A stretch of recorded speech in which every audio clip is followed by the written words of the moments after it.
make me your ideal child. करुणामय माँ परम प्रभु श्री अरविंदଙ୍କ पाद पद्मରେ ମୋର ଅନନ୍ତ କୋଟି ପ୍ରଣାମ ଜଣାଉଛି। ଆଜିର ଏହି 21ତମ ମନ୍ତ୍ରମୟୀ ସାବିତ୍ରୀ ମହାଯଜ୍ଞରେ ପରିସରରେ ଥିବା ସମସ୍ତ ମାତୃପ୍ରେମୀ ଅପାଭାଇଙ୍କୁ ମୋର ପ୍ରଣାମ। ବର୍ତ୍ତମାନ ମୁଁ ସାବିତ୍ରୀର କିଛି ଲାଇନ୍ସ ପାଠ କରୁଛି। ମନ୍ତ୍ରମୟୀ Savitri. Canto VI, the kingdoms and the godhead of greater life. Her timeless power that lay once on the lap of a beginningless and endless calm, now severed from the spirit's immortal bliss, erects the type of all the joys she had lost. Complete, transcendent substance into shape, she hopes by creative acts release. To overlive sometimes the gulf she cannot feel, to heal awhile the wound of servants, escape from the moment's prison of littleness, and meet the eternal smile sublimates. In the uncertain time-filled portion here, almost in years, what never can be attained, she sorts eternity into an hour, and fills a little soul with the infinite, the immobile, leans to the magic of her call. She stands on a shore in the illimitable, perceives the formless dweller in all forms, and feels around her infinity's embrace, and feels around her infinity embrace. Ma.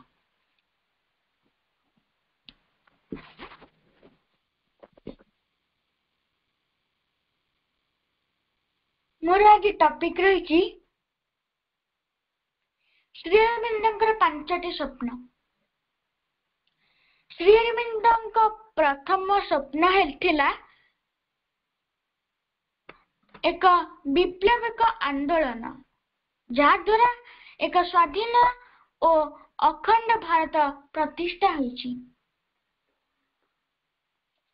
Shri ଅରବିନ୍ଦଙ୍କ ପ୍ରଥମ ସ୍ୱପ୍ନ ଥିଲା ଭାରତ ଏକ ହେବ ଏବଂ ଅଖଣ୍ଡ ଭାରତ ନିର୍ମାଣ ହେବ। 1947 August 15ରେ Bharat ସ୍ୱାଧୀନ ହୋଇଥିଲା।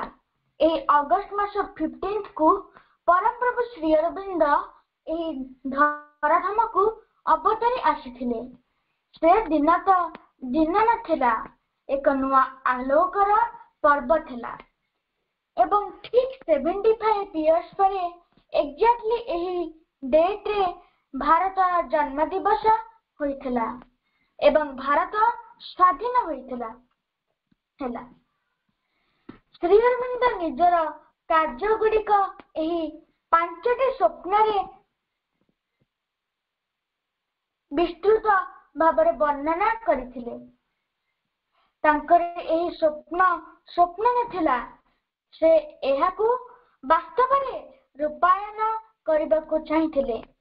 ଆଉ ଏହି 5ଟି ସ୍ୱପ୍ନରେ ସେ ଭାରତକୁ ହିଁ ଇମ୍ପୋର୍ଟାଣ୍ଟ ଦେଇଛନ୍ତି ଏବଂ କହିଛନ୍ତି ଏଥିରେ ଭାରତର ହିଁ ଅଧିକ ଗୁରୁତ୍ୱପୂର୍ଣ୍ଣ ଭୂମିକା ରହିଛି। 1915ରେ ମା ଶ୍ରୀ ଅରବିନ୍ଦଙ୍କୁ କହିଥିଲେ ଭାରତ ସ୍ୱାଧୀନ ହୋଇଗଲା, India is free. Nirod Baran 1935ରେ ଶ୍ରୀ ଅରବିନ୍ଦଙ୍କୁ ପଚାରିଥିଲେ ଆପଣ ଦେଶର ସ୍ୱାଧୀନତା ପାଇଁ କାମ କରୁଛନ୍ତି କି? श्री अरविंद आंसर देथिले that is all settled से काम सरी सारी ଏହା 32 years ପୂର୍ବରୁ ହୋଇ ସାରିଛି। ଏହା ପୁଣି କେଉଁ କେଉଁ ସ୍ତରରେ ହେବ? ଏହା ଭୌଗୋଳିକ ସ୍ତରରେ ହୋଇପାରେ, ସାଂସ୍କୃତିକ ସ୍ତରରେ ହୋଇପାରେ, ଏହା ଧାର୍ମିକ ସ୍ତରରେ ହେବନି, ବଟ୍ ଆଧ୍ୟାତ୍ମିକ ସ୍ତରରେ ନିଶ୍ଚୟ ହେବ।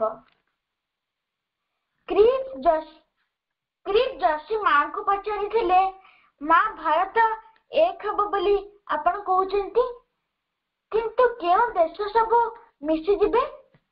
ମା କହିଛନ୍ତି 9ଟି ଦେଶ ମିଶିଯିବେ।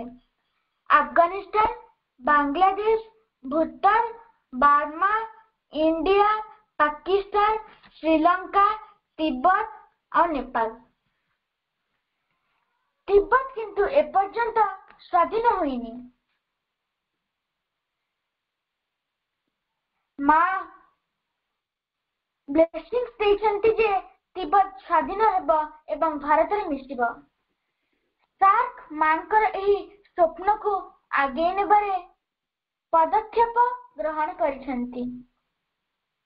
ସାର୍କ କହିଲେ, south Africa association of regional cooperation, south Asian association of regional cooperation.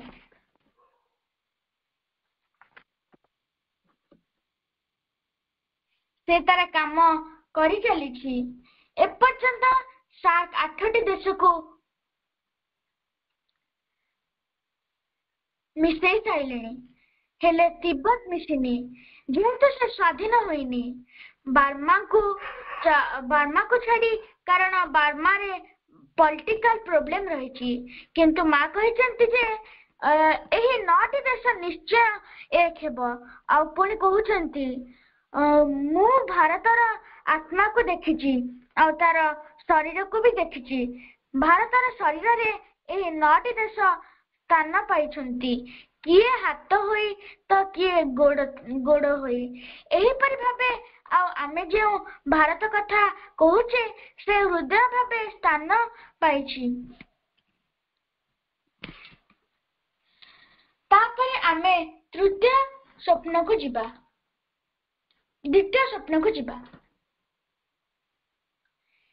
Asia ମହାଦେଶର ମୁକ୍ତି ଏବଂ ପୁନରୁତ୍ଥାନ। ଏସିଆ ଆଜି ଜାଗ୍ରତ, ତାହାର ଏକ ବିରାଟ ଅଂଶ ମୁକ୍ତ ହୋଇସାରିଛି କିମ୍ବା ବର୍ତ୍ତମାନ ମୁକ୍ତି ହେବ ପଥରେ। ଏହାର ଏପର୍ଯ୍ୟନ୍ତ ବି କିଛି ଅଂଶ ପରାଧୀନ, କିଛି ଆଂଶିକ ପରାଧୀନ ଥିବା ସତ୍ତ୍ୱେ ବି ଏହା ସ୍ୱାଧୀନତା ଦିଗରେ ଆଗେଇ ଚାଲିବାକୁ ଆଜି ବି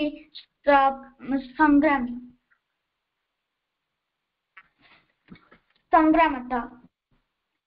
କେବଳ ଅଳ୍ପ ସାମାନ୍ୟ କିଛି ବାକ୍ୟ ଅଛି।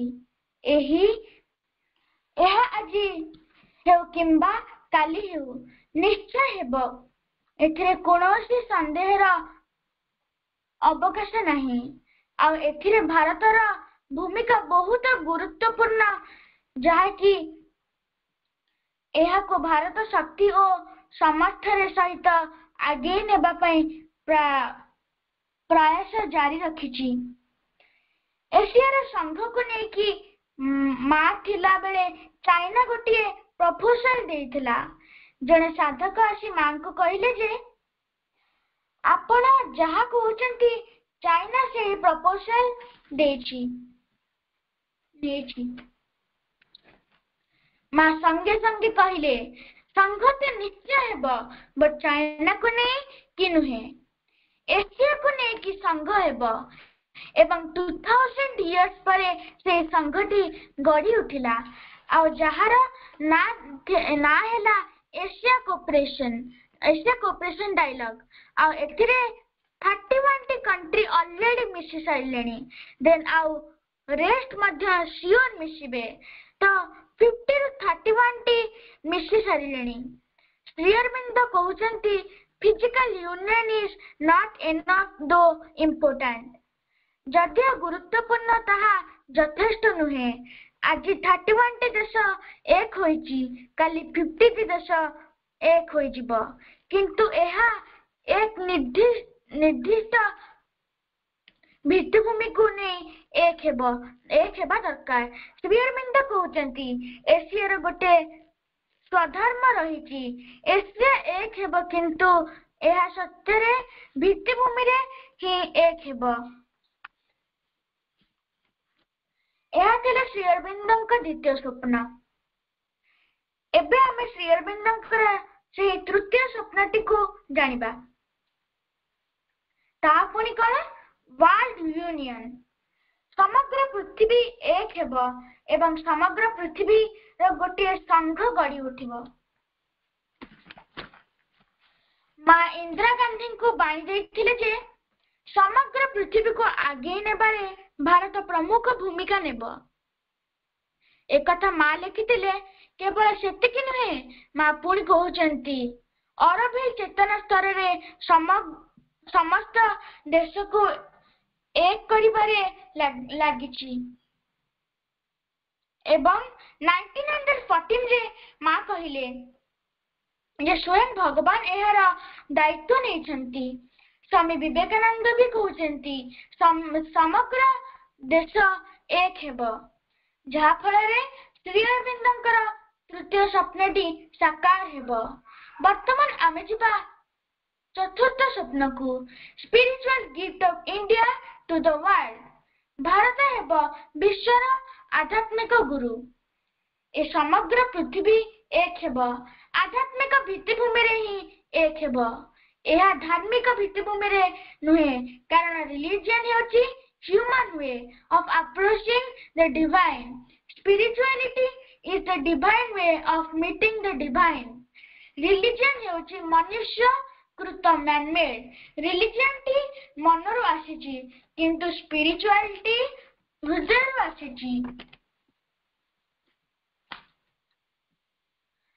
नलिंदा कहउचंती Europe is the primary religious secondary spiritual but India is primary spiritual secondary religious.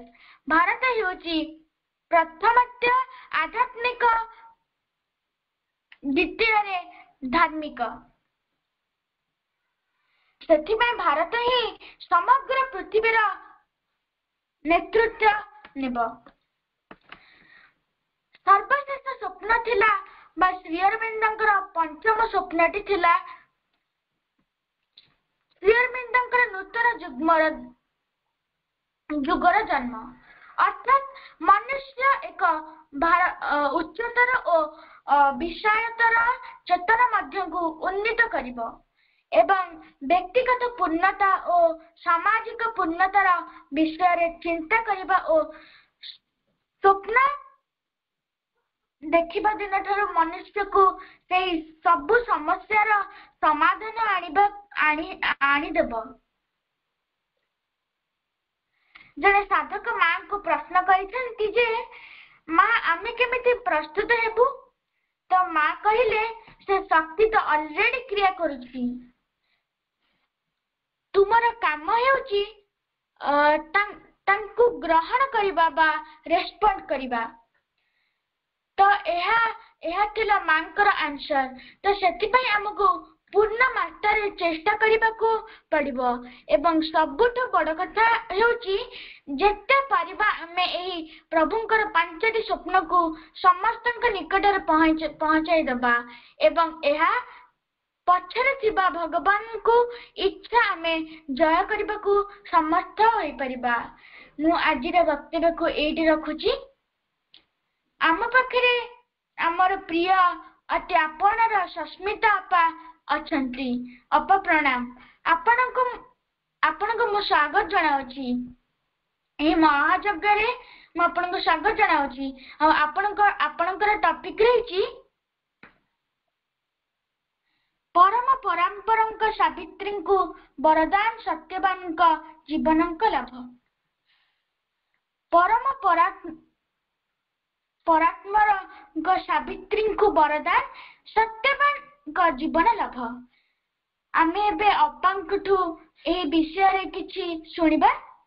आपण ଏବେ ଆଲୋଚନାକୁ ଆଗେଇ ନିଅନ୍ତୁ ଅପା। Bande Mataram. Victory to the divine mother. ମା।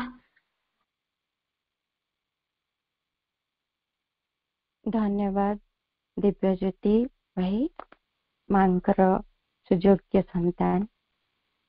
ମା ଯୋଉ ଭଳି ଚାହାନ୍ତି ଶିଶୁମାନେ ହୋଇ ଉଠନ୍ତୁ, ସେଇଭଳି ଦିବ୍ୟ ସନ୍ତାନ ଗଣ ଏଇ ସୃଷ୍ଟିରେ ରହିଛନ୍ତି। ଆମେ ସମସ୍ତେ ପ୍ରତ୍ୟେକ ଦିନ ଏମିତି ଜଣ ଜଣକୁ ଭେଟୁଛେ।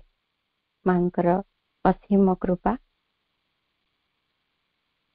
ସେଇ ଦିବ୍ୟ ଜନନୀ ମା ପରମ ପ୍ରଭୁ ଶ୍ରୀ ଅରବିନ୍ଦଙ୍କ ପାଦ ପଦ୍ମରେ ଅନନ୍ତ କୋଟି କୃତଜ୍ଞତା ପୂର୍ଣ୍ଣ ପ୍ରଣାମ ଜଣାଉଛି ଏବଂ ଏହି ଅଗଷ୍ଟ ମାସରେ ପ୍ରଭୁଙ୍କ ଜନ୍ମ ମାସରେ ଚାଲିଥିବା ଏ ସ୍ୱତନ୍ତ୍ର ସାବିତ୍ରୀ ମହାଯଜ୍ଞରେ ଯୋଗଦାନ କରିଥିବା ଏବଂ ଅଂଶଗ୍ରହଣ କରୁଥିବା ସମସ୍ତ ଅପା ଭାଇଙ୍କୁ ଅନ୍ତରରୁ ପ୍ରଣାମ ଜଣାଉଛି। ବହୁତ ସୁନ୍ଦର ଭାବରେ ଏବେ ବ୍ୟାଖ୍ୟା କରୁଥିଲେ ମାତୃ ସନ୍ତାନ ଦିବ୍ୟଜ୍ୟୋତି। ପ୍ରଭୁଙ୍କର 5ଟି ସ୍ୱପ୍ନ ଆମକୁ ବହୁତ, ତାହାରି ଭିତରୁ ଏତେ ଉପାଦାନ ସବୁ ମିଳିଛି ଏବଂ ତାହାରି ଭିତରୁ କେତେକଙ୍କ ଭିତରେ এই ସୁନ୍ଦର ତଥ୍ୟ ଗୁଡ଼ିକ ପୁରାପୁରି ଭାବରେ ଲିପିବଦ୍ଧ ହେଇ ରହିଯିବ। ଅଶେଷ ଧନ୍ୟବାଦ।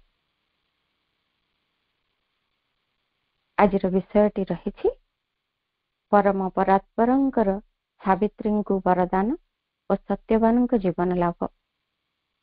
ଆମେ ବ୍ୟାସଦେବଙ୍କ ମହାଭାରତର କାହାଣୀଟି ଭଲ ଭାବେ ଜାଣିଛେ। ସାବିତ୍ରୀ ସତ୍ୟବାନଙ୍କ କଥା। ଯେତେବେଳେ ସେ ନିର୍ଦ୍ଦିଷ୍ଟ ଦିନଟିରେ ଯମଙ୍କ ପାଖକୁ ଯମ ଆସିଛନ୍ତି ଏବଂ ସତ୍ୟବାନଙ୍କ ଆତ୍ମାକୁ ନେଇ ଯାଉଛନ୍ତି ଏବଂ ସାବିତ୍ରୀ ତାଙ୍କୁ ରୋକୁଛନ୍ତି, ତାଙ୍କୁ କୌଣସି ପ୍ରକାର ସତ୍ୟବାନଙ୍କୁ ଫେରିଦେବା ଲାଗି କହୁଛନ୍ତି। ଯମ ଓ ସାବିତ୍ରୀଙ୍କର କଥୋପକଥନ ହେଇଛି। ସେତେବେଳେ ଯମ ଖୁବ ପ୍ରଭାବିତ ହେଇଯାଇଥିଲେ ସାବିତ୍ରୀଙ୍କର ଏମିତି ଏକ ଧର୍ମ ଜ୍ଞାନ ଦେଖିକି। କଣ ନା, ଯେତେବେଳେ ସେ ଏତେ ଇମ୍ପ୍ରେସ ହେଇଗଲେ ଯେ ତାଙ୍କୁ ଫାଇନାଲି ସତ୍ୟବାନଙ୍କ ଜୀବନ ଛଡା ଆଉ କିଛି ସେ ନ ଦେଇକି ତାଙ୍କୁ ରହିପାରିଲେନି ସତ୍ୟବାନଙ୍କର ଜୀବନ। ଯେମିତି ସେ ତାଙ୍କୁ କହିଲେ ଯେ ତୁମେ କିଛି ବର ମାଗ, କିନ୍ତୁ ସତ୍ୟବାନଙ୍କ ଜୀବନ ବ୍ୟତୀତ। ସିଏ ସାବିତ୍ରୀ ପ୍ରଥମ ବରରେ ମାଗୁଛନ୍ତି ଯେ ତାଙ୍କର ଶ୍ୱଶୁର ଦ୍ୟୁମତ୍ସେନ ସତ୍ୟବାନଙ୍କ ପିତା ତାଙ୍କ ଚକ୍ଷୁରେ ଦୃଷ୍ଟି ଶକ୍ତି ଫେରେଇଦେବା। ସେ ତଥାସ୍ତୁ କହିଛନ୍ତି। ତାପରେ ଯେତେବେଳେ ଦେଖୁଛନ୍ତି ପୁଣି ସାବିତ୍ରୀ ତାଙ୍କୁ ଅନୁସରଣ କରୁଛନ୍ତି, ତାପରେ ପୁଣି କହୁଛନ୍ତି ତୁମେ ଆଉ କିଛି ମାଗ, କିଛି ବର ମାଗିନିଅ, କିନ୍ତୁ ସତ୍ୟବାନଙ୍କୁ ମୁଁ ତୁମକୁ ଫେରେଇ ଦେଇ ପାରିବି ନାହିଁ। ଦ୍ୱିତୀୟ ବର ମାଗିଲେ ସାବିତ୍ରୀ ଦ୍ୟୁମତ୍ସେନଙ୍କର ହରାଇଥିବା ରାଜ୍ୟ ତାଙ୍କୁ ଫେରେଇ ଦେବା ପାଇଁ। ତାପରେ ତାକୁ ବି ତଥାସ୍ତୁ କହି ଯମ ଚାଲି ଯାଉଛନ୍ତି। ଦେଖିଲେ ପୁଣି କିଛି ବାଟ ଗଲା ପରେ ଦେଖୁଛନ୍ତି ପୁଣି ତାଙ୍କୁ ଅନୁସରଣ କରୁଛନ୍ତି ସାବିତ୍ରୀ। ପୁଣି କହୁଛନ୍ତି କୌଣସି ମତେ ତ ମୁଁ ସତ୍ୟବାନଙ୍କୁ ତୁମକୁ ଫେରେଇ ଦେଇ ପାରିବିନି, ତେବେ ଆଉ କିଛି ବର ମାଗିନିଅ, ଆଉ ଗୋଟିଏ ବର ମାଗିନିଅ। ତାପରେ ସେ ମାଗୁଛନ୍ତି ଯେ ତାଙ୍କର ଯୋଉ ପିତା ମଦ୍ର ନରେଶ, ତାଙ୍କର ସନ୍ତାନ ନାହାନ୍ତି, ଏକମାତ୍ର ସାବିତ୍ରୀ ତାଙ୍କର କନ୍ୟା ଥିଲେ, ସେ ଅପୁତ୍ରିକ ଅଛନ୍ତି, ତାଙ୍କୁ 100 ପୁତ୍ର ପ୍ରଦାନ କରନ୍ତି। ସେ ତାକୁ ବି ତଥାସ୍ତୁ କହିକି ଗଲେ, କିନ୍ତୁ ପୁଣି ସେ ଅନୁସରଣ କରୁଛନ୍ତି। ତାପରେ ପୁଣି କହିଛନ୍ତି ତୁମେ ସତ୍ୟବାନଙ୍କ ଜୀବନ ବ୍ୟତୀତ ଆଉ କିଛି ବର ମାଗିନିଅ, କିନ୍ତୁ ଏଠୁ ଚାଲିଯାଅ। ଏଇ ମର୍ତ୍ତ୍ୟ ମାନବୀ ପାଇଁ ଏଠି ଆଉ ସୁଯୋଗ ନାହିଁ, ତୁମକୁ ଶୀଘ୍ର ଫେରିଯିବାକୁ ହବ। ତାପରେ ସେ ମାଗିଛନ୍ତି ଯେ ତାଙ୍କର 100 ପୁତ୍ର ହେବେ, ଶୌର୍ଯ୍ୟ ବୀର୍ଯ୍ୟବାନ 100 ପୁତ୍ର ହେବେ ସତ୍ୟବାନଙ୍କ ସହିତ ମିଳନ ଯୋଗୀ। ଏଇ ଯେତେବେଳେ ବରଟି ମାଗିଛନ୍ତି, ସେତେବେଳେ ସିଏ ଧର୍ମ ଯିଏକି ମୃତ୍ୟୁ, ସେ ଯମ ତାଙ୍କୁ କଣ କରୁଛନ୍ତି, ସେ ଆଶ୍ଚର୍ଯ୍ୟ ହେଇଯାଉଛନ୍ତି। ଧର୍ମ ଅନୁଯାୟୀ ଏହା ଭୁଲ ହବ, जदि सत्यवान को फेरे न दिया जाए। तेणु सी तो धर्म देवता, तेणु सी सत्यवान को फेरवा को बाध्य होइछन्ति। आमे एई कथा सुनिछे, तांकर आउ किछि उपाय नथिला, से निरुपाय होइछन्ति एवं सत्यवान को जीवन दान दे फेरे दैछन्ति सावित्री को पाखु।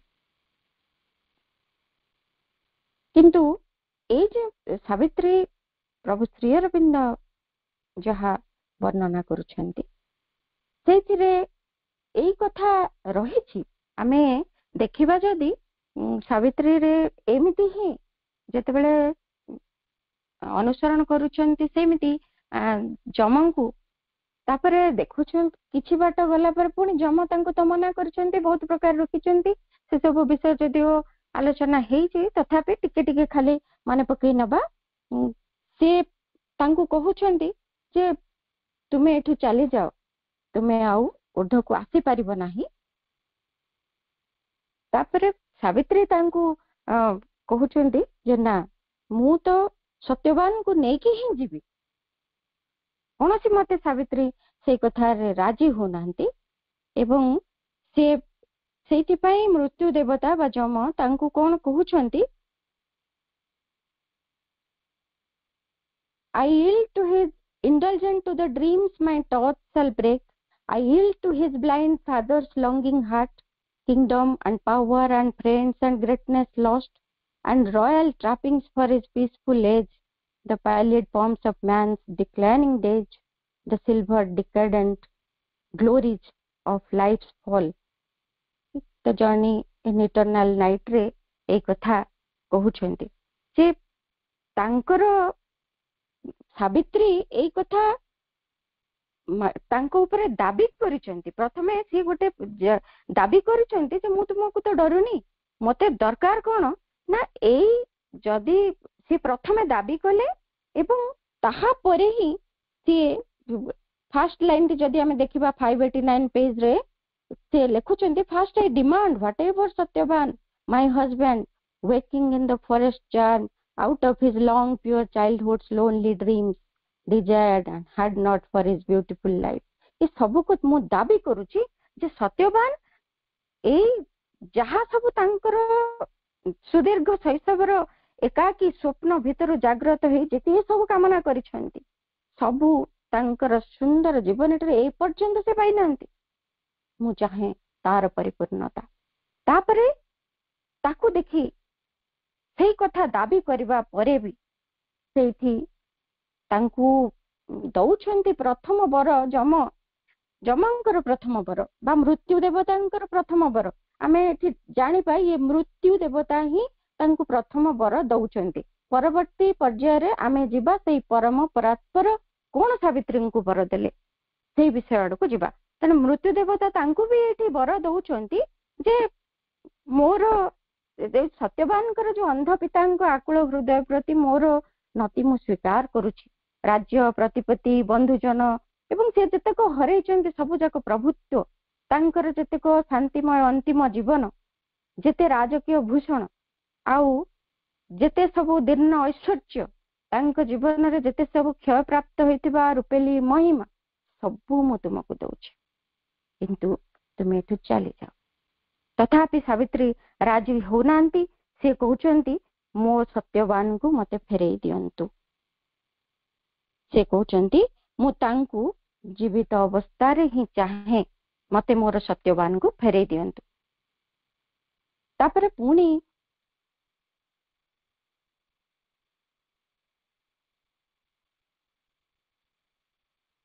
भी दउचंती तांकू मृत्यु देवता।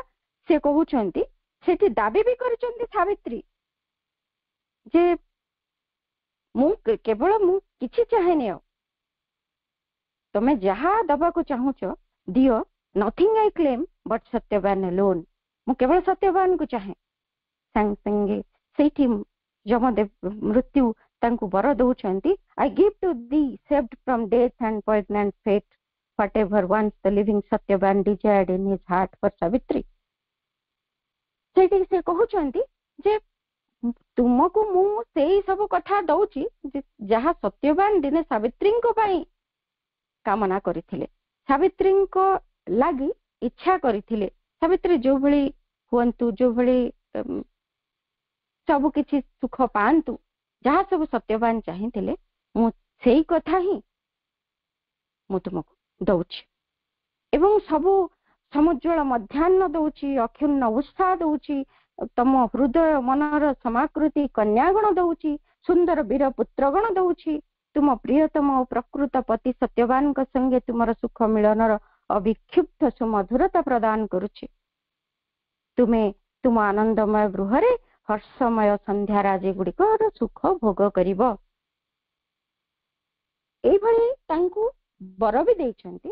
ତଥାପି ସାବିତ୍ରୀ କହୁଛନ୍ତି, ମୁଁ ଦାୟ ଗିଫ୍ଟ ରେଜିଷ୍ଟ, ମୁଁ ତୁମର ଯେତେ ସବୁ ଉପହାର, ଯାହା ସବୁ ବର ଆପଣ ଦଉଛନ୍ତି, ସେଇଗୁଡାକ ମୁଁ ଚାହୁଁନି। ମୁଁ ଯଦି ଏକା ଫେରିଯିବି, ଏ ପୃଥିବୀ ଆଉ ସୁନ୍ଦର ହେଇପାରିବନି, ତାହାର ଭିତରେ ସେଇ ଦୁଃଖ କଷ୍ଟ ଯନ୍ତ୍ରଣା ସେମିତି ଭରିଯିବ। କହୁଛନ୍ତି ଗିଭ୍ ମି ବ୍ୟାକ୍ ସତ୍ୟବାନ, ମାଇ ଓନ୍ଲି ଲର୍ଡ। ମୁଁ କେବଳ ତାଙ୍କୁ ହିଁ ଚାହେଁ, ସତ୍ୟବାନଙ୍କୁ ହିଁ ଚାହେଁ, ମତେ ତାଙ୍କୁ ହିଁ ଫେରେଇ ଦିଅନ୍ତୁ। ଏଇଭଳି ସାବିତ୍ରୀ କହିଛନ୍ତି ଏବଂ ଏଇ ସମୟ ଅତିକ୍ରାନ୍ତ ହେଇଛି, ତାରି ଭିତରେ କେତେ ତର୍କ ବିତର୍କ ଚାଲିଛି ମୃତ୍ୟୁ ଦେବତାଙ୍କର ସାବିତ୍ରୀଙ୍କ ସହିତ, ଯାହା ଆମେ ଅନେକ କିଛି ତାହାରି ଭିତରୁ ମଧ୍ୟ ପଢିଛେ। କିଛି କିଛି ଗୋଟେ ଯୋଡିଏ କଥା ଆମେ ଖାଲି ଟିକେ ମନେ ପକେଇଦବା। ସେଥିରେ ସେଇ ତର୍କ ଭିତରେ ହିଁ ସାବିତ୍ରୀଙ୍କୁ କହୁଛନ୍ତି, ଆମେ ଦ book of the double twilight ରେ ଦେଖିବା 664 ପେଜରେ, ସେଠି କହୁଛନ୍ତି ଯେ ଓ ହ୍ୟୁମାନ କ୍ଲେମେଣ୍ଟ ଟୁ ଇମର୍ଟାଲିଟି, ସବୁବେଳେ ସତ୍ୟବାନଙ୍କୁ ତୁମେ ଜୀବନ୍ତ ଚାହୁଁଛ, ଏଇ ଅମରତ୍ୱକୁ ଯୋଉ ତୁମେ ଦାବି କରୁଛ, ହେ ମାନବୀ, ତୁମେ ଯିଏ ଏଇ ଅମରତ୍ୱକୁ ଦାବି କରୁଛ, reveal thy power, lay bare thy spirit's force, then will I give back to thee Satyavan. ସେ କହୁଛନ୍ତି ତୁମେ ଯିଏ ଦାବି କରୁଛ, ତୁମେ ତୁମର ଏଇ ଯୋଉ ଶକ୍ତି, ତୁମର ଯୋଉ ଦିବ୍ୟ ଶକ୍ତିକୁ, ତୁମର ଆତ୍ମାର ଶକ୍ତିକୁ ଏଠି ଉନ୍ମୁକ୍ତ କରି ଦେଖାଅ, ତେବେ ଯାଇ ମୁଁ ସତ୍ୟବାନଙ୍କୁ ତୁମକୁ ଫେରେଇ ଦେବି। ଏବଂ ଏଇ କଥା କହିଲା ପରେ ସେଠି ଆହୁରି ମଧ୍ୟ ତାଙ୍କ ଭିତରେ ପୁଣି କହୁଛନ୍ତି, or if the mighty mother is with thee, show me her face that I may worship her। ଯଦି ତୁମ ସହିତ ସେଇ ଶକ୍ତିମୟୀ ଜନନୀ ରହିଛନ୍ତି, ତେବେ ତୁମେ ତାଙ୍କର ମୁଖମଣ୍ଡଳ ମତେ ପ୍ରଦର୍ଶିତ କର, ତାଙ୍କୁ ମୁଁ ପୂଜା କରିବି। ତେଣୁ ଏଇଭଳି let deathless eyes look into the eyes of death, an imperishable force touching brute things transform earth's death into mortal life। ଯଦି ଏଇଭଳି ସବୁ କଥା ହେଇପାରେ, ତାହେଲେ ଏଇ ପୃଥିବୀରେ ତୁମେ ଟ୍ରାନ୍ସଫର୍ମ କରିଦେଇ ପାରିବ, ଏଇ ମର୍ତ୍ତ୍ୟ ଜୀବନକୁ ଅମରତ୍ୱରେ ପରିଣତ କରିଦେଇ ପାରିବ। ତୁମେ ମତେ ତାଙ୍କୁ ଦେଖାଅ ଏବଂ ତାପରେ ଯାଇ ମୁଁ ସତ୍ୟବାନଙ୍କୁ ଫେରେଇ ଦେବି। ତାପରେ ସାବିତ୍ରୀଙ୍କ ଠାରେ ଗୋଟିଏ ପରିବର୍ତ୍ତନ ହେଇଛି, ସାବିତ୍ରୀଙ୍କ ଭିତରେ ଗୋଟିଏ ରୂପାନ୍ତର ସାଧିତ ହେଇଛି। ସେ କଣ ହେଇଛି ସେଇ କଥା ମଧ୍ୟ ସେଇ ପେଜରେ ହିଁ ରହିଛି। A mighty transformation came on her, a halo of the indwelling deity, the immortal lustre that had lit her face and tinted its radiance in her body's house, overflowing made the air a luminous sea। ଏଭଳି ଭାବରେ ସାବିତ୍ରୀଙ୍କ ଭିତରେ ଏକ ଶକ୍ତିଶାଳୀ ରୂପାନ୍ତର ସଂଗଠିତ ହେଇଛି। ଯେତେବେଳେ ସିଏ କହିଲେ ଯେ ତୁମ ଭିତରର ସେଇ ଶକ୍ତିମୟୀ ଜନନୀଙ୍କ ସହିତ ମତେ ସାକ୍ଷାତ କରେଇ ଦିଅ, ତୁମ ଆତ୍ମାଙ୍କର ଶକ୍ତିକୁ ଏଠି ଉନ୍ମିଳିତ କରି ମତେ ଦେଖେଇ ଦିଅ, ଯାହାଙ୍କୁ ମୁଁ ଆରାଧନା କରିପାରିବି। ଯଦି ସେମିତି ମତେ ଦେଖେଇ ଦେଇ ପାରିବ, ତାହେଲେ ମୁଁ ତୁମକୁ ସତ୍ୟବାନଙ୍କୁ ଫେରେଇ ଦେବି, ଜୀବନ୍ତ ଫେରେଇ ଦେବି।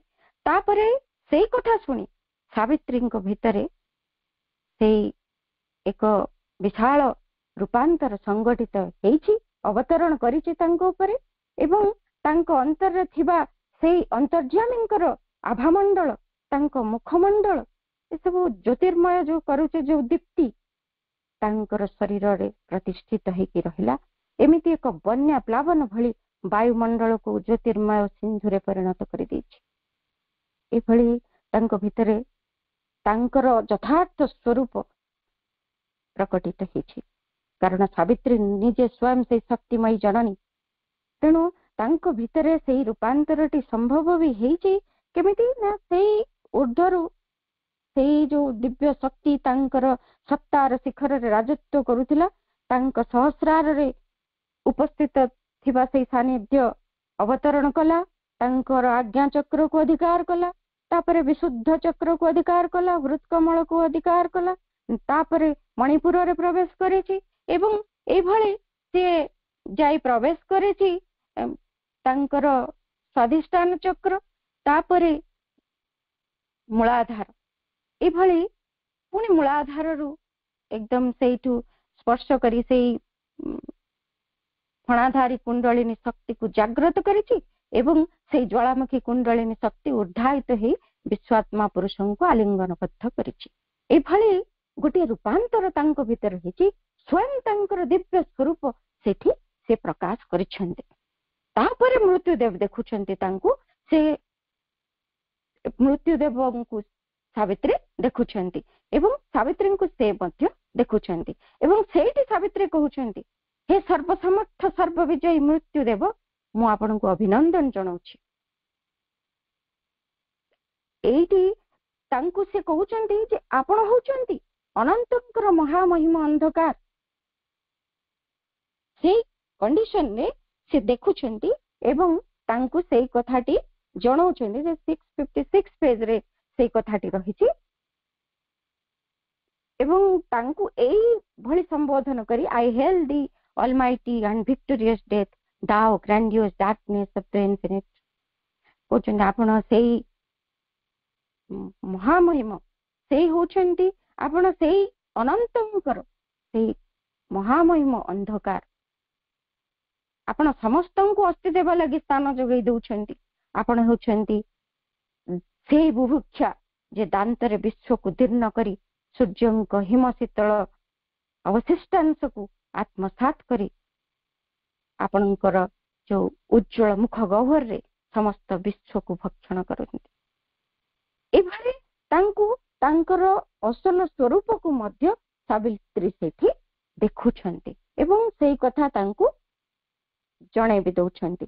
ଏମିତି ତାଙ୍କ ଭିତରେ ଯେତେବେଳେ ଏଇ ପ୍ରକାଶମୟ ରୂପକୁ ସାବିତ୍ରୀଙ୍କର ଦେଖିଛନ୍ତି ମୃତ୍ୟୁ ଦେବତା, ମୃତ୍ୟୁଙ୍କ ଭିତରେ ମଧ୍ୟ ଏକ ରୂପାନ୍ତର ସଂଗଠିତ ହେଇଛି। ଯେତେବେଳେ ଏଇ ଦିବ୍ୟ ସ୍ୱରୂପକୁ ସେ ଦେଖୁଛନ୍ତି, ସେତେବେଳେ ତାଙ୍କ ଯମଙ୍କ ଭିତରେ ଗୋଟିଏ ପରିସ୍ଥିତି ଆସି ସୃଷ୍ଟି ହେଇଛି ଯେ a pressure of intolerable force weighed on his unbowed head and stubborn breast. Light like a burning tongue licked off his thoughts. Light was a luminous torture of his heart. Light caused a splendid agony through his nerves. His darkness muttered, perishing in her blaze. Her mastering word commanded every limb. ଏଭଳି ଯମଦେବ ଯେତେବେଳେ ତାଙ୍କର ପ୍ରକୃତ ସ୍ୱରୂପକୁ ଦର୍ଶନ କରିଛନ୍ତି, ସେତେବେଳେ ଯମଦେବଙ୍କ ସତ୍ତା କଣ ହେଇଛି? ଅନ୍ଧକାରର ଏକ ବିଶାଳ ଦୁର୍ଗ ଯେମିତି ମୁଣ୍ଡ ଟେକିକି ଠିଆ ହେବା ଭଳି ଛିଡା ହେଲା।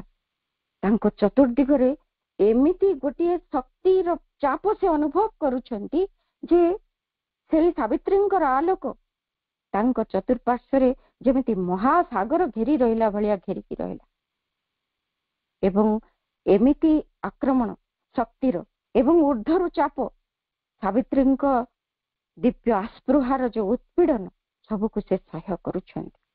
ଏମିତି ଅସହ୍ୟ ଶକ୍ତିର ଚାପ ତାଙ୍କର ଅନମନୀୟ ମସ୍ତକ ଏବଂ ସେଇ ଦୁର୍ଦ୍ଦାନ୍ତ ବକ୍ଷ ଉପରେ ଭୀଷଣ ବୋଝ ସୃଷ୍ଟି କରିଛି।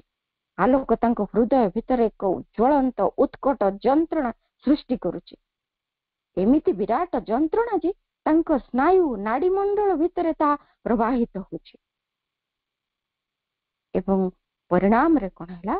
ସେଇ ପ୍ରଜ୍ୱଳନ୍ତ ଆଭାରେ ସେଇ ମୃତ୍ୟୁଙ୍କର ଅନ୍ଧକାର अस्पष्ट शब्द गुड़िए केवल प्रकाश करी भस्मीभूत हो गला।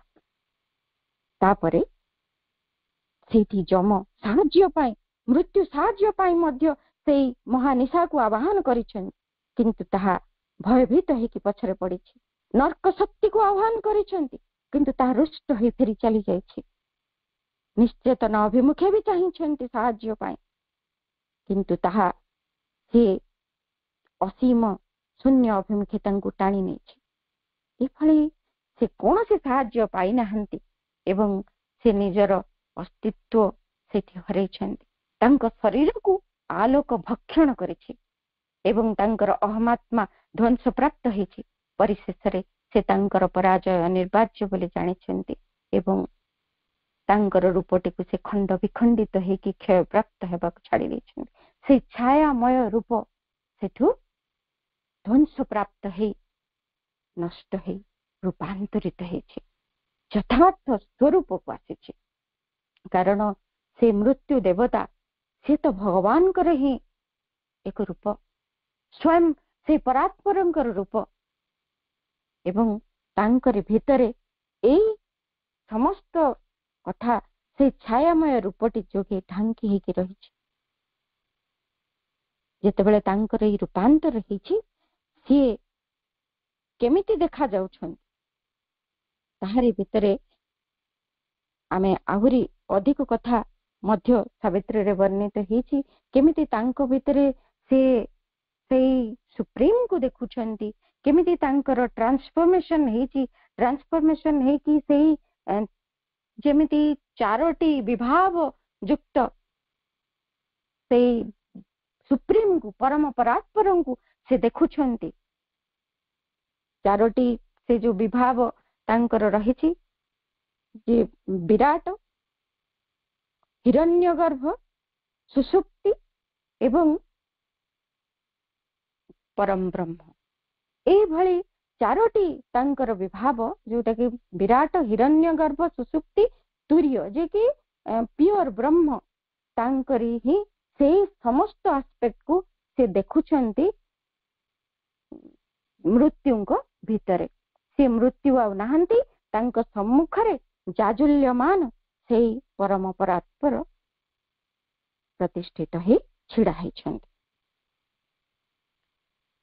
तांकु देखि से आहुरी से गुडिकर बहुत सुंदर वर्णना रहिछि। आमे तो ताहारी भितरे विशेष भावरे प्रवेश करिबा पय हम पखरे समय मध्य नाही। तेणु एई जो चारिटी एस्पेक्ट सुप्रीम कर से देखि कि से देखुछन्ति एठी आउ मृत्युर से कालिमा नाही बा मृत्युर सेई रूप छायामय रूप एठी आउ नाही। सेठी से जाजुल्यमान परम परात्पर सेठी छिड़ा हैछन्ति। तांको विषय रे मध्य वर्णना रहिछि। His lips curved eloquent like a rose of dawn, his smile that played with the wonder of the mind, his gaze was the regard of eternity, the spirit of its sweet and calm intent. केते सुंदर वर्णना रहिछि सेई परम परात्परंकर। से एभली भावरे तांको सम्मुखरे आविर्भूत हैछन्ति एवं से आविर्भाव हेला परे तांकरी सेई रूपटी आसी जेतेबेले सावित्रींक सम्मुखरे प्रकटित हेले मृत्युर सेई कराल छाया ध्वंस हेला। सेई परमात्मा दंडायमान हेकि रहिछन्ति। से आलोकर घेर मध्यरे रहिथिबा सेई पराचेतन पिंड एवं सर्वज्ञानमय सुक्तिरे से अखिल विश्व ब्रह्मांडर स्रष्टा से छिड़ा हैछन्ति। तेणु तांकु जेतेबेले सम्मुखरे देखुछन्ति परस्पर to looked upon each other soul saw soul, से माने परस्पर को दर्शन करुछन्ति। से सोल आत्मा परमात्मांकर दर्शन होछि। कारण एठी दुईटी जाक कैपिटल एस लेखुछन्ति। सेई मूल दिव्य शक्ति सेई परात्परा जननी दर्शन करुछन्ति सेई परात्पर परमंकु, जे कि तांकरी ही शक्ति तांकरी ही स्वरूप।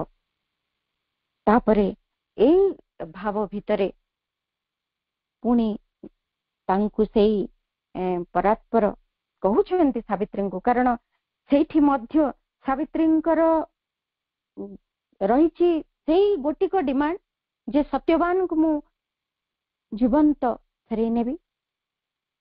ତାଙ୍କୁ ସେ କହୁଛନ୍ତି cancel thy contract with the laboring force, renounce the tie that joins thee to earthkind, cast off thy sympathy with mortal hearts, arise, vindicate thy spirit's conquered right, relinquishing thy charge of transient breath under the cold gaze of the indifferent stars, leaving thy borrowed body unshod, ascend, O soul, into thy blissful home.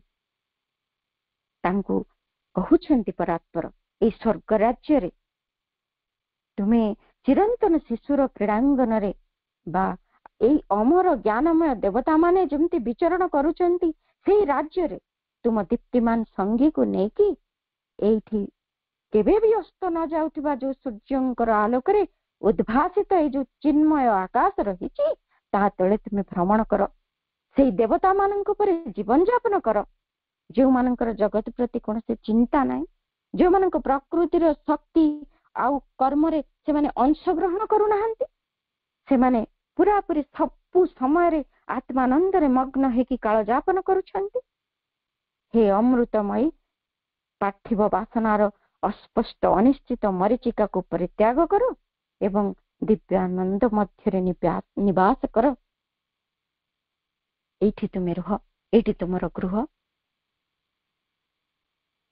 କିନ୍ତୁ ସାବିତ୍ରୀ ତାଙ୍କୁ କଣ କହୁଛନ୍ତି? ତାର ପ୍ରତ୍ୟୁତ୍ତରରେ ସାବିତ୍ରୀ କହୁଛନ୍ତି give back the other self my nature asks, ମତେ ମୋର ଯିଏ ପ୍ରକୃତି ବାଞ୍ଛିତ ଅର୍ଦ୍ଧାଙ୍ଗ ତାଙ୍କୁ ଫେରେଇ ଦିଅନ୍ତୁ ଆପଣ। ମୁଁ ଆଉ କିଛି ଚାହେଁନି। କାହିଁକି ନା ମୁଁ ତ ଏଇଠି ମୁଁ ଜାଣିଛି, ଏଇ ଜଗତରେ ମୁଁ ବୁଲିଛି, ଏଇ ଜଗତ ତ ମୋର ନିଜର, କିନ୍ତୁ ମୁଁ ଆସିଛି ଏଇ ସୃଷ୍ଟି ପାଇଁ, ଏଇ ସୃଷ୍ଟିରେ, ଏଇ ପୃଥିବୀରେ। ଏଇଠି କହୁଛନ୍ତି thy spaces need him not to help their joy, ଆପଣଙ୍କର ଏଇ ଯୋଉ ସ୍ୱର୍ଗ ସେଇଠି ତାଙ୍କରି ଆନନ୍ଦ ପାଇଁ ସତ୍ୟବାନଙ୍କର ଆବଶ୍ୟକତା ନାହିଁ। earth needs his beautiful spirit made by thee, ଏଇ ପୃଥିବୀ ଚାହେଁ ଏଇ ସ୍ୱର୍ଗର ସୁଖବର୍ଦ୍ଧନ ପାଇଁ ଅସତ୍ୟବାନଙ୍କର ଆବଶ୍ୟକତା ନାହିଁ। ଏଇ ପୃଥିବୀ ତାଙ୍କରି ଆବଶ୍ୟକତା ଚାହେଁ। ପୃଥିବୀରେ ଏଇ ସ୍ୱର୍ଗ ଭଳି ଆନନ୍ଦ ବିସ୍ତାରିତ କରିବା ପାଇଁ ଆପଣ ଏଇ ଯୋଉ ସତ୍ୟବାନଙ୍କୁ ସୃଷ୍ଟି କରିଛନ୍ତି ତାଙ୍କର ସୁନ୍ଦର ଆତ୍ମାକୁ ପୃଥିବୀ ଚାହୁଁଛି। କାହିଁକି ନା ଏଇ ପୃଥିବୀ ହଉଛି ଶକ୍ତିଧର ଆତ୍ମା ମାନଙ୍କର ନିର୍ବାଚିତ କ୍ଷେତ୍ର। ଏଇ ପୃଥିବୀ ବୀର ଆତ୍ମା ମାନଙ୍କର ରଣାଙ୍ଗନ। ଏଇଠି ସେମାନେ କର୍ମ କରନ୍ତି। ସବୁ କିଛି କର୍ମ ଭିତରେ ସ୍ୱର୍ଗର ସକଳ ପୃଥିବୀରେ ଆପଣଙ୍କର ଦାସତ୍ୱ ବରିଆନ। ସେଇଠି ମୃତ୍ୟୁ ସହିତ ରହିପାରେ, ଆପଣଙ୍କର ଦାସତ୍ୱ ଭିତରେ ରହିପାରେ, କିନ୍ତୁ ସେଇ କାର୍ଯ୍ୟ କରିବା ପାଇଁ ହିଁ ତ ଆମେ ଆସିଛୁ। A heavier trade is mine, a mightier torch, ଏମିତି ଏକ ବିଶାଳ କାର୍ଯ୍ୟ ମୋ ପାଇଁ ରହିଛି। ମୁଁ ଏଇଠି କେବଳ ଏଇ ସ୍ୱର୍ଗ ସୁଖ ଭୋଗିବା ପାଇଁ ଆସିନାହିଁ, ମୁଁ ସେଇଠି ତ ସେଠାର ମୁଁ ବାସିନ୍ଦା, କିନ୍ତୁ ପୃଥିବୀକୁ ମୁଁ ଆସିଛି କେବଳ ଏଇ କାର୍ଯ୍ୟ କରିବା ପାଇଁ। ତେଣୁ ଆପଣ ଆଉ ସେଇ କଥା ଗୁଡ଼ିକ ମତେ କୁହନ୍ତୁ, ମତେ ମୋର ସତ୍ୟବାନଙ୍କୁ ଫେରେଇ ଦିଅନ୍ତୁ। କହୁଛନ୍ତି ଦୁର୍ଗତ ମାନବ ସମାଜ ଠାରୁ ଆପଣଙ୍କର ସ୍ୱର୍ଗ ମୋ ପକ୍ଷେ ଅତ୍ୟନ୍ତ ଦୂର। ଯୋଉ ଆନନ୍ଦ ସମସ୍ତଙ୍କର ଭୋଗ୍ୟ ନୁହେଁ ତାହା ଅପୂର୍ଣ୍ଣ। ମୁଁ ସେଇକୁ ଭୋଗିବା ପାଇଁ ଏଠି ଆସିନାହିଁ। ମୁଁ କେବଳ ନିଜେ ଏକାକି ସେ ଆନନ୍ଦକୁ ଉପଲବ୍ଧି କରି ଏଇଠି ରହିଯିବି ତାହା ମୁଁ ଚାହିଁ ନାହିଁ। ତେଣୁ ହେ ବିଶ୍ୱକର୍ମା, ଆହୁରି ହାତୁଡ଼ି ପିଟନ୍ତୁ। ଆପଣଙ୍କ କର୍ମ ଆରମ୍ଭ ହେଇଛି। ଜୀବନ ରୂପୀ କର୍ମଶାଳାରେ ଆପଣଙ୍କର ଶକ୍ତିସାର ଅଗ୍ନିରେ ଆମ ଦୁହିଁଙ୍କୁ ଯୁକ୍ତ କରନ୍ତୁ। ଏଇ ଯୋଉ ରତ୍ନ ଖଚିତ କୃପାଣ ତାର ମୁଷ୍ଟି ହଉଛନ୍ତି ସାବିତ୍ରୀ ଏବଂ ତାର ଯୋଉ ଅସିଧାର, ତାର ଯୋଉ ହର୍ଷୋତ୍ଫୁଲ୍ଲ ହାସ୍ୟ ତାକୁ ସତ୍ୟବାନଙ୍କ ନାମରେ ନାମିତ କରନ୍ତୁ। ତେଣୁ ଆମକୁ ଅଲଗା କରନ୍ତୁନି। ସେଇ ଅଶୀରୁ ତାର ଯୋଉ ମୁଷ୍ଟିକୁ ଅଲଗା କରନ୍ତୁ ନାହିଁ। ଦୁହିଁଙ୍କୁ ଏକତ୍ର ରଖିଲେ ହିଁ କାର୍ଯ୍ୟ ହବ। କାହିଁକି? ମୁଁ ଜାଣିଛି, ସେ କହୁଛନ୍ତି ସାବିତ୍ରୀ ଯେ ମୁଁ ଜାଣିଛି ଯେ ମୁଁ କଣ ପାଇଁ ଆସିଛି। I know that I can lift man's soul to God. I know that he can bring the immortal down. ମୁଁ ଜାଣିଛି ମୁଁ ଆସିଛି ମାନୁଷ୍ୟ ଆତ୍ମାକୁ ଭଗବାନଙ୍କ ନିକଟକୁ ଉଠେଇ ନେଇପାରିବି ଏବଂ ସତ୍ୟବାନ ଆସିଛନ୍ତି ନିମ୍ନକୁ ଅମୃତ ଅବତରଣ କରି ଆଣିବେ। ଏ କାର୍ଯ୍ୟ ପାଇଁ ଆମେ ଆସିଛୁ, ତେଣୁ ଆପଣ ଫେରେଇ ଦିଅନ୍ତୁ। ବାରମ୍ବାର ଏଇ କଥା ସେ ତାଙ୍କୁ ଅନୁନୟ କରୁଛନ୍ତି, ତାଙ୍କୁ କହୁଛନ୍ତି।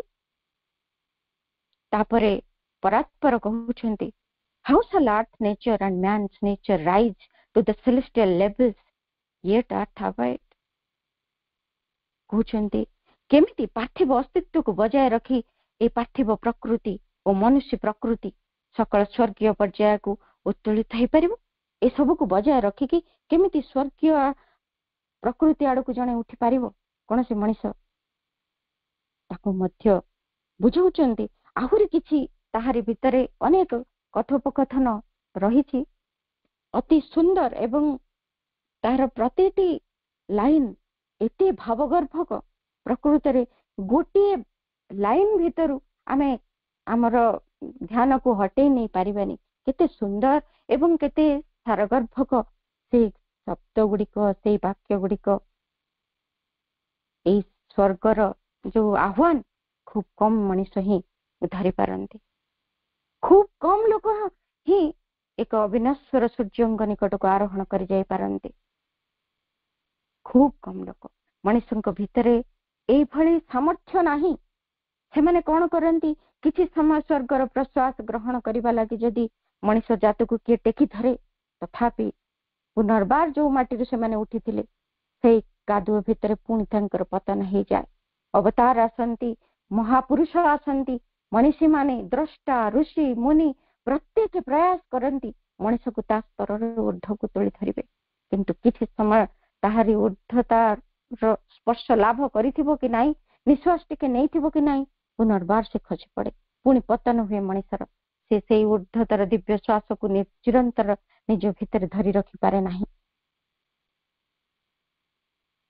ତଥାପି ସାବିତ୍ରୀ କହୁଛନ୍ତି, my will my call is there in men and things. Sorry, ଏଠି ସେଇ ପରାତ୍ପର ହିଁ କହୁଛନ୍ତି ସବୁ କିଛି ଭିତରେ ଏମିତି ରହିଛି, ମୋର ଇଚ୍ଛା ସବୁ ଭିତରେ ମଣିଷ ମାନଙ୍କ ଭିତରେ କାର୍ଯ୍ୟ କରୁଛି। ତାହାରି ଭିତରେ ସେଇ କାର୍ଯ୍ୟ ଭିତରେ ହିଁ ସେମାନେ ଊର୍ଦ୍ଧ୍ୱକୁ ଉଠିବାକୁ ଚେଷ୍ଟା କରୁଛନ୍ତି।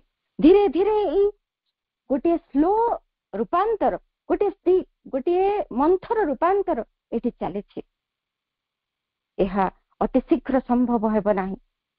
କିନ୍ତୁ ତୁମେ କହୁଛ ଯେ ତୁମେ ସମୟକୁ ଅପେକ୍ଷା କରିବନି, ତୁମେ କୌଣସି ପ୍ରକାର ଏଇ ପରିସ୍ଥିତି ସୃଷ୍ଟି ହେବା ପର୍ଯ୍ୟନ୍ତ ଅପେକ୍ଷା କରିବନି।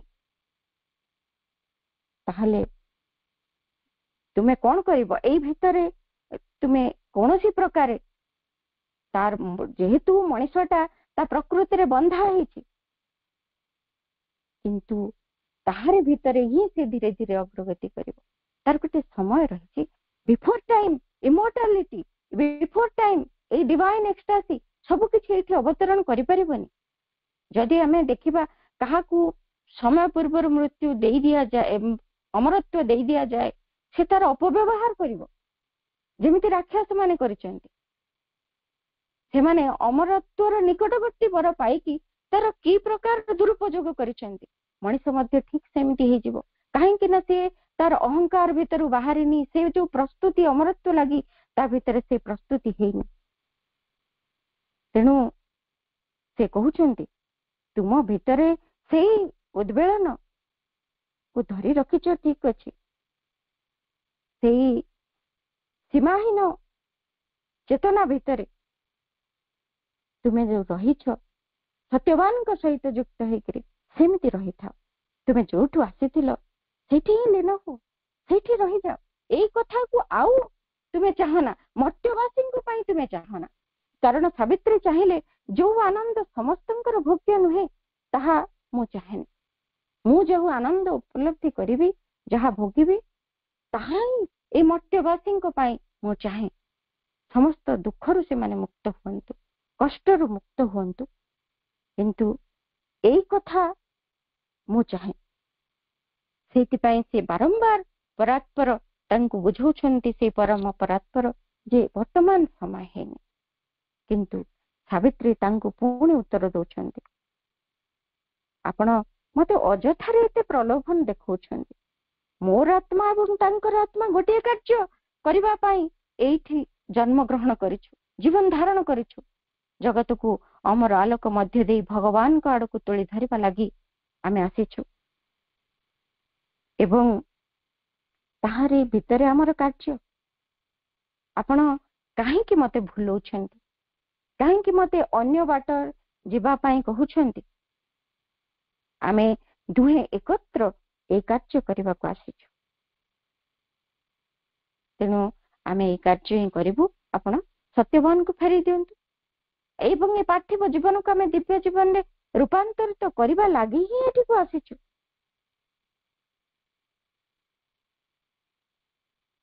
ताहा सत्वे पुणी से परात्परं को सावित्री कहउछंती जेहेतु भगवान ए जगत को सृष्टि करचंती तेणु पृथ्वी को ता निज भितर भगवान को गढ़ा को हम पृथ्वी गर्भरे जहाँ गोपन होगी रही ताहा व्यक्त करने को हम तेणु मु दाबी करुची आपण सृष्ट जगत पाई मु आपण को पाइबा पाई दाबी करुची मु आपण को पाइबा को चाहूची जहाँ जोगे कथा संभव हो एई समस्त दाबी तथापि सावित्री तांको सम्मुख रे रखुछंती एवं तापरे से परात्पर कहउछंती O living power of the incarnate word all that the spirit has dreamed thou canst create जहा हे तांको सावित्री को लक्ष्य करके कहउछंती हे जो इनकार्नेट वर्ड हे शब्द ब्रह्मर जीवंत शक्ति से पराबाक्र जीवंत शरीर तुम्हें जानिछ से चिन्मय पुरुष जहाँ स्वप्न रे कल्पना करचंती तुम्हें से सब को सृष्टि करि परिबो अर्थात तांकर स्वप्न सार्थक करि परिबो तुम्हें होच सही शक्ति जहाँ माध्यम रे मु सकल जगत सृष्टि करिछि एवं तुम्हें होच मोर दृष्टि इच्छा शक्ति और वाणी तेणु तुम्हें एक कथा करि परिबो तेणु किंतु तुम्हें समय पाई अपेक्षा करबा को हबो तेणु तुम्हें जदि एठी समय पाई आउ अपेक्षा करि पारुनो ताहले तुम्हें गोटे कार्य तांकु करबा को कहउछंती एटी सुंदर पंक्तिटी रहिछि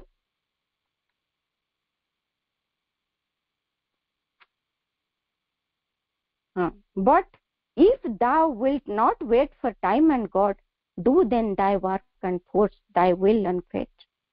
As I have taken from thee my load of night and taken from thee my twilight's doubt and dream, so now I take my light of utter day. 694 page, the book of everlasting day रे कहउछंती मु तुम उपरु जेमिति अंधकार रो गुरुभार काढी नेली मोर गोधुली रो सब संशय काढी नेली सब स्वप्न उठाई नेली सेही परि वर्तमान तुम उपरु मोर पूर्णतम दिवस रो आलोक भी प्रत्याहार करि नउछि तेणु एठी तुमे गोटे काम करो एठी ए सब होछि मोर प्रतीकात्मक लोक किंतु एठारे भाग्य निर्धारणकारी महान निर्वाचन हुए नाही किंबा परमात्मा को बाणी रो अनुज्ञा उच्चारित हुए नाही तेणु महत्तर लोक गुड़िकर सीढ़ी आरोहण करी जाओ से असीमंक मध्य को उठी जाओ बोली तांको कहउछंती एवं ताहा परे से ascend O soul into thy timeless self, choose destiny's curve and stamp thy will on time. उत्तोलित ही जाओ से उच्चतर स्तर को एवं सेठी ତୁମେ କ'ଣ କରିବ ନା into thy timeless self ତୁମର ସେଇ କାଳହୀନ ସତ୍ତା ମଧ୍ୟକୁ ଉତ୍ତୋଳିତ ହେଇଯାଅ। choose destiny's curve and stamp thy will on time ଯେତେ ତୁମେ ସେଠି ନିୟତି ଉପରେ ତୁମର ଇଚ୍ଛା ଶକ୍ତି ସେଇ ମହାକାଳ ଉପରେ ମଧ୍ୟ ତୁମେ ଦାବି କରିବ, ମୋହର ଦେଇ ପାରିବ ତାହାରି ଉପରେ। ନିୟତିର ଧାରା କେମିତି ହେବ ତାହା ତୁମେ ବାଛି ନିଅ ଏବଂ କାଳ ବକ୍ଷରେ ତୁମ ସଂକଳ୍ପକୁ ତୁମେ ଲିପିବଦ୍ଧ କର ବୋଲି କହିଲେ। ଏବଂ ଏଇ କଥା ପରେ ସାବିତ୍ରୀଙ୍କ ମଧ୍ୟରେ ଆସୁଛି ସେଇ କଥା ଶୁଣୁଛନ୍ତି ସିଏ ଏବଂ ତାହାରି ଭିତରେ ପୁଣି ଆହୁରି ସେ କହୁଛନ୍ତି ଏ ୱଣ୍ଡରଫୁଲ ମଦର ଅଫ ଅନନମ୍ବର୍ଡ ସୋଲ୍। ତୁମେ ସାବିତ୍ରୀ ସେତେବେଳେ ସେ ଏମିତି ତାହାରି ଭିତରେ ଆହୁରି କେତେ କଥା ମଧ୍ୟ କହୁଛନ୍ତି ଯେ ତୁମେ ଏମିତି ଏକ ଜନନୀ ଅସଂଖ୍ୟ ଜୀବାତ୍ମାଙ୍କର ସେ ହେଇ ଉଠିଛନ୍ତି ସେତେବେଳେ ଅନୁପମ ଜନନୀ। ଏବଂ ସେ ସବୁ କିଛି ଅର୍ଥାତ୍ ଏଇଠି ସାବିତ୍ରୀ ନିଜେ ଆଉ ନିଜ ପାଇଁ କିଛି ମାଗୁନାହାନ୍ତି, ଯେମିତି ଆମେ ମୂଳ କାହାଣୀରେ ଜାଣିଲେ ଏବଂ ମୃତ୍ୟୁଙ୍କ ପାଖରେ ଯେମିତି ଦାବି କଲେ ସାବିତ୍ରୀ ସତ୍ୟବାନଙ୍କୁ ଜୀବନ୍ତ ନବା ପାଇଁ, ଏବେ ମଧ୍ୟ ସେ କହୁଛନ୍ତି ଜୀବନ୍ତ ନବା ପାଇଁ ପରାତ୍ପରଙ୍କ ପାଖରେ, କିନ୍ତୁ ସମଗ୍ର ଜଗତ ପାଇଁ ବର୍ତ୍ତମାନ ସେ ମାଗୁଛନ୍ତି। ସିଏ ଆଉ ନିଜ ସ୍ୱରୂପରେ ନାହାନ୍ତି, ସେ ସେଇ ଅନୁପମ ଦିବ୍ୟ ଜନନୀ ହେଇଯାଇଛନ୍ତି ଅସଂଖ୍ୟ ଜୀବାତ୍ମାଙ୍କର। ଏବଂ ବର୍ତ୍ତମାନ ତାଙ୍କର ମାଗିବା ତାଙ୍କର ଯୋଉ ବର ସେ ମାଗୁଛନ୍ତି ପରାତ୍ପରଙ୍କୁ ତାହା ଆମେ ଜାଣିବା। ସେ କହୁଛନ୍ତି ତାପରେ ପରାତ୍ପର choose spirit thy supreme choice not given again for now from thy highest being look at thee the nameless formless peace where all things rest। କହୁଛନ୍ତି ହେ ଚିନ୍ମୟୀ ବରଣ କର ତୁମ ସର୍ବୋତ୍ତମ ବର ଯାହା ଦ୍ୱିତୀୟ ବାର ମିଳେ ନା, କାରଣ ମୋର ଊର୍ଦ୍ଧ୍ୱତମ ସତ୍ତା ମଧ୍ୟରେ ଥିବା ବିଶ୍ୱବସ୍ତୁର ଯୋଉ ବିଶ୍ରାମ ସ୍ଥଳ ସେଇ ନାମହୀନ ରୂପହୀନ ପ୍ରଶାନ୍ତି ତୁମ ଉପରେ ବର୍ତ୍ତମାନ ଦୃଷ୍ଟିପାତ କରିଛି।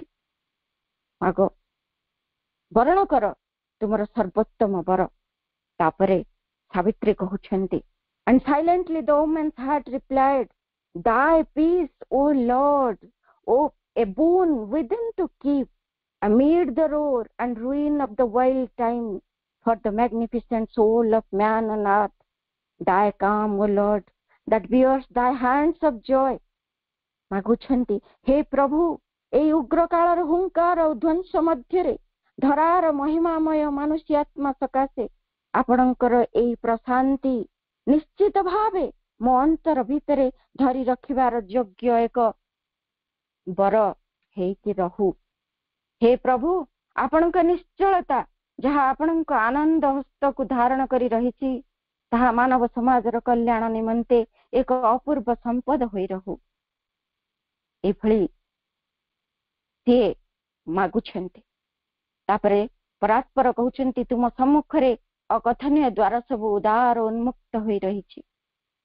ପାର୍ଥିବ ଗ୍ରନ୍ଥି ଛିନ୍ନ କରିବା ଲାଗି ମୋ ଚେତନା ଆନତ ହେଇକି ରହିଛି।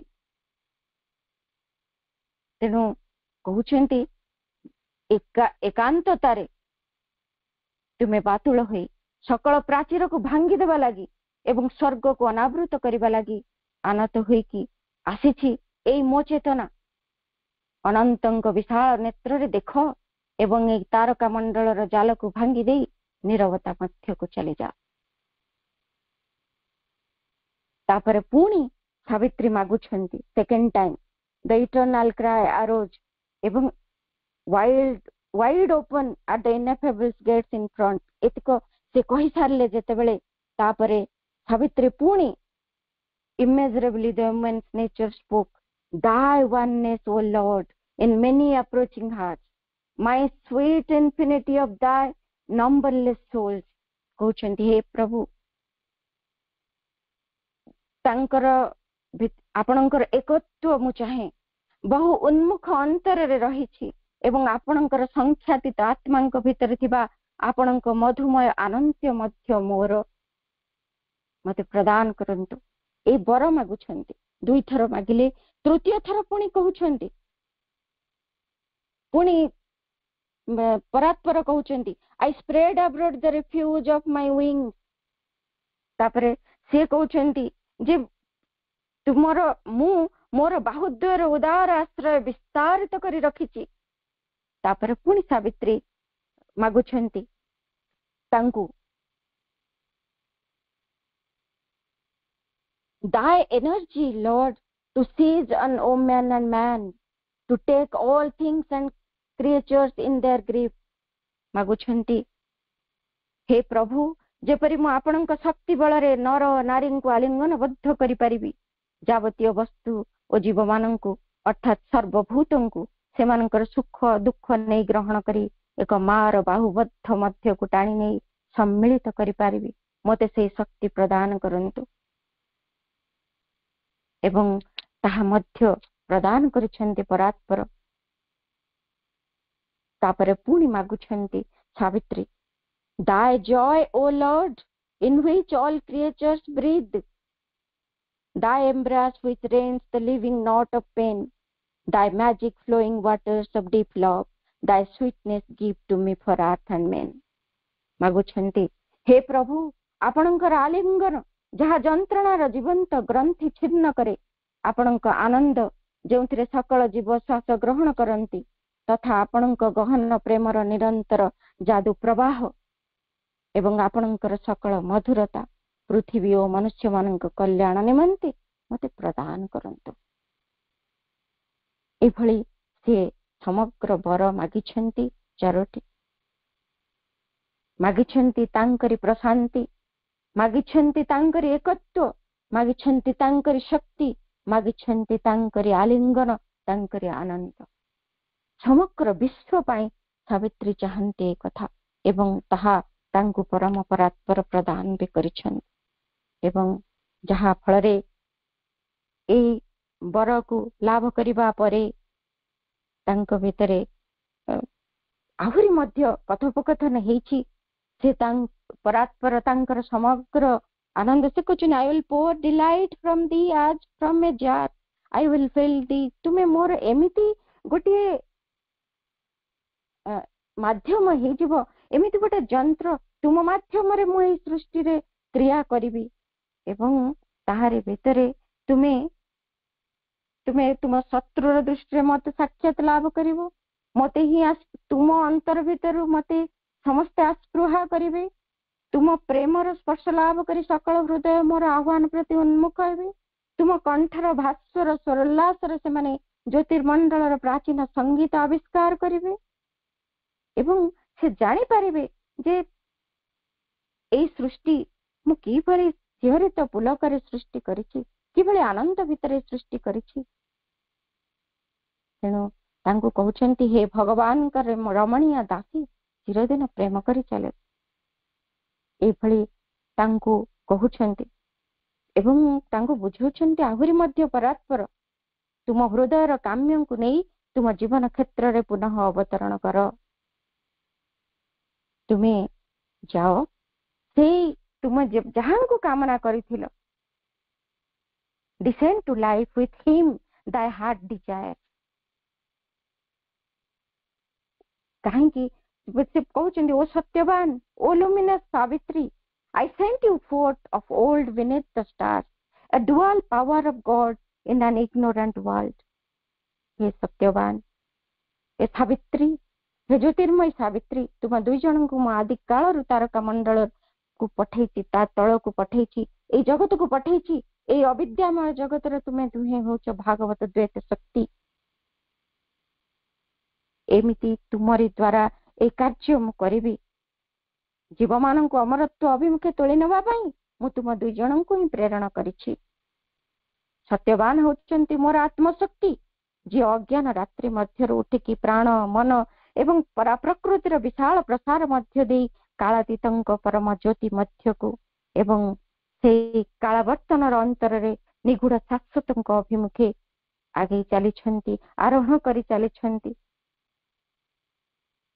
ଏବଂ ସେ ହେଉଛନ୍ତି ସେଇ ଦେବତା ଯିଏ ମନୁଷ୍ୟ ଜୀବନରେ ଏବଂ ପାର୍ଥିବ ସତ୍ତାର ରୂପରାଜିରେ ଶରୀରଧାରୀ କ୍ରମବର୍ଦ୍ଧିଷ୍ଣୁ ଦେବତ୍ୱ। ସେଇ ମାନସୀ ଆତ୍ମା ଯିଏ ଅବିଦ୍ୟା ଭିତରୁ ଅପରା ପ୍ରକୃତିର ଆଡ଼କୁ ଆରୋହଣ କରିବାରେ ଲାଗିଛନ୍ତି। ଆଉ ସାବିତ୍ରୀ ତୁମେ ତୁମେ ହଉଛ ମୋର ଚିତ୍ ଶକ୍ତି, ମୋର ଅମର ବାକ୍ର ଉନ୍ମେଷକ କଣ୍ଠ। କାଳର ପଥରେ ତୁମେ ହଉଛ ମାନବ ଆତ୍ମାଗଣଙ୍କର ଭଗବାନଙ୍କ ଅଭିମୁଖେ ଦିଗ୍ଦର୍ଶକ ସତ୍ୟର ମୁଖମଣ୍ଡଳ। ଏଇଭଳି ତୁମେ ଦୁହେଁ କାର୍ଯ୍ୟ କରିଚାଲ ଏବଂ ସେଇଠି ସତ୍ୟବାନଙ୍କୁ ଜୀବନ୍ତ ସିଏ ଫେରାଉଛନ୍ତି। ଏଇଭଳି ସତ୍ୟବାନଙ୍କୁ ଫେରି ପାଇଛନ୍ତି ସାବିତ୍ରୀ। କାହିଁକି ନା ଆହୁରି ତ ଅନେକ ଡିଟେଲରେ এই কথୋପକଥନ ସବୁ ରହିଛି ଏବଂ ତାହାରି ଭିତରେ ସାବିତ୍ରୀ ସତ୍ୟବାନଙ୍କର ଜୀବନକୁ ଫେରି ପାଇଛନ୍ତି ଏବଂ ତାଙ୍କରି ଆତ୍ମାକୁ ଧରି ସେ ଯାଉଛନ୍ତି। ଆହୁରି କେତେ କଥା ମଧ୍ୟ ତାହାରି ମଧ୍ୟରେ ସଂଗଠିତ ହବ, ଯେମିତି କି ଏ ସୃଷ୍ଟିର ରୂପାନ୍ତର ସମ୍ଭବ ହବ, ଅତିମାନବ ଆସିବ, ଏ ସମସ୍ତ ପ୍ରତିଶ୍ରୁତି ଏବଂ ଏ ସମସ୍ତ କାର୍ଯ୍ୟ ଯେ ସମ୍ଭବ ହବ, এই କଥା ପରମ ପରାତ୍ପର ସାବିତ୍ରୀଙ୍କୁ ମଧ୍ୟ ସବୁ କିଛି ଯାହା ତାଙ୍କର ଯୋଜନା ତାହାକୁ ତାଙ୍କ ପାଖରେ ସ୍ପଷ୍ଟ ଭାବରେ ବ୍ୟକ୍ତ କରିଛନ୍ତି। ସେତେବେଳେ ପାର୍ଥିବ ଜୀବନ ଦିବ୍ୟ ଜୀବନରେ ରୂପାନ୍ତରିତ ହବ ତାହା କହିଛନ୍ତି। ତେଣୁ ସାବିତ୍ରୀ ସତ୍ୟବାନଙ୍କ ଅନ୍ତରାତ୍ମାଙ୍କୁ ଧରି ରଖିବା ଲାଗି ପ୍ରୟାସ କରିଛନ୍ତି। ଯେମିତି ଶିଶୁଟିଏ ତାର ପରିତୃପ୍ତ ହସ୍ତରେ ପକ୍ଷୀଟିଏ ଧରି ରଖିଥାଏ, ସେମିତି ତାଙ୍କୁ ଧରି ରଖି ସେ ପୁନର୍ବାର ପୃଥିବୀ ଆଡ଼କୁ ଆସିଛନ୍ତି। କାରଣ ସେ ଅନେକ ଉର୍ଦ୍ଧ୍ୱତର ସ୍ତରକୁ ଚାଲି ଯାଇଥିଲେ, ଯୋଉଠି ସେ ପୁନର୍ବାର এই ପାର୍ଥିବ ଜଗତକୁ ଫେରିଛନ୍ତି ଏବଂ ସେଇ ବଣ ଭିତରେ ଯାଇ ସେଇ ବୃକ୍ଷ ପାଖରେ ପହଞ୍ଚିଛନ୍ତି, ଯୋଉଠି ତାଙ୍କର କୋଳରେ ମଥା ରଖି ସତ୍ୟବାନ ଶୋଇ ଯାଇଥିଲେ। ସେଇଠି ତାହାରି ଭିତରୁ ସତ୍ୟବାନ ଆଖି ଖୋଲୁଛନ୍ତି। ଆଖି ଖୋଲିଲା ପରେ ସେ ସାବିତ୍ରୀଙ୍କ ଭିତରେ ଏକ ବିଶାଳ ପରିବର୍ତ୍ତନ ଦେଖୁଛନ୍ତି। କାରଣ ସେ ପ୍ରଥମରୁ ଜାଣିଛନ୍ତି ଇଏ ହଉଛନ୍ତି ସେଇ ଦେବୀ ଯାହାଙ୍କ ଦ୍ୱାରା ସମଗ୍ର କାର୍ଯ୍ୟ ଏ ପୃଥିବୀରେ ସମ୍ପନ୍ନ ହବ। ସେଇ ଆଲୋକ ବର୍ତ୍ତିକା ଯିଏକି ଏଇଠି ସମଗ୍ର ସୃଷ୍ଟିରେ ସେଇ ଦିବ୍ୟ ଚେତନାର ଆଲୋକକୁ ସମ୍ପ୍ରସାରିତ କରିବେ। ତାପରେ ଏଇଠି ଜାଣୁଛନ୍ତି ତାଙ୍କ ଭିତରେ ଆହୁରି ଦିବ୍ୟତା ଭରି ଯାଇଛି। ତାଙ୍କୁ ସେଇ କଥାକୁ ମଧ୍ୟ ସେ କହିଛନ୍ତି। ତଥାପି ସାବିତ୍ରୀ କହିଛନ୍ତି ଯେ ମୁଁ ସେଇ ସାବିତ୍ରୀ, ଯଦିଓ ଅନେକ ପରିବର୍ତ୍ତନ ସଂଗଠିତ ହେଇଛି, all now is changed yet all is still the same. Lo, we have looked upon the face of God. କେବଳ ଭଗବାନଙ୍କୁ ଆମେ ଦର୍ଶନ କରିଛେ, ସବୁକିଛି ବିଶେଷ ପରିବର୍ତ୍ତନ ହେଇନାହିଁ ଏବଂ ତାଙ୍କ ଭିତରେ ସେଇ ସୁନ୍ଦର ମୁହୂର୍ତ୍ତ ଗୁଡ଼ିକ ଆସିଛି ଏବଂ ସେମାନେ ପୁନର୍ବାର ଫେରିଯିବା ପାଇଁ ଉଦ୍ୟତ ହେବା ପୂର୍ବରୁ ଆମେ ଜାଣିଛେ ଯେମିତି ଦ୍ୱିମତ୍ସେନ ଆସିଛନ୍ତି ଏବଂ ତାଙ୍କ ସୈନ୍ୟ ସାମନ୍ତ ଏବଂ ଚକ୍ଷୁ ଫେରି ପାଇଛନ୍ତି, ପରିବାର ବର୍ଗ ଏବଂ ସମସ୍ତ ରାଜ କର୍ମଚାରୀ ମାନଙ୍କ ସହିତ ସେ ଆସି ଖୋଜି ଏମାନଙ୍କୁ ନେଇକି ଯାଇଛନ୍ତି। ଏଇଭଳି ଭାବରେ ପରମ ପରାତ୍ପର ସାବିତ୍ରୀଙ୍କୁ ବରଦାନ ପ୍ରଦାନ କଲେ, ଯୋଉ ବରଦାନ କି ସାବିତ୍ରୀଙ୍କର ନିଜ ପାଇଁ ନଥିଲା, କେବଳ ଜଗତ ପାଇଁ ଥିଲା ଏବଂ ସେଇ ବିଶାଳତାର ବରଦାନ ଧରି ସାବିତ୍ରୀ এই ସୃଷ୍ଟି ଉପରେ ତାଙ୍କର କ୍ରିୟା କରିଚାଲିଛନ୍ତି ଏବଂ ସତ୍ୟବାନ ସେଇ ଉର୍ଦ୍ଧ୍ୱତର ଅତିମାନସ ଶକ୍ତିକୁ ଅବତରଣ କରି ଏ ସୃଷ୍ଟିରେ କ୍ରିୟାଶୀଳ କରେଇଛନ୍ତି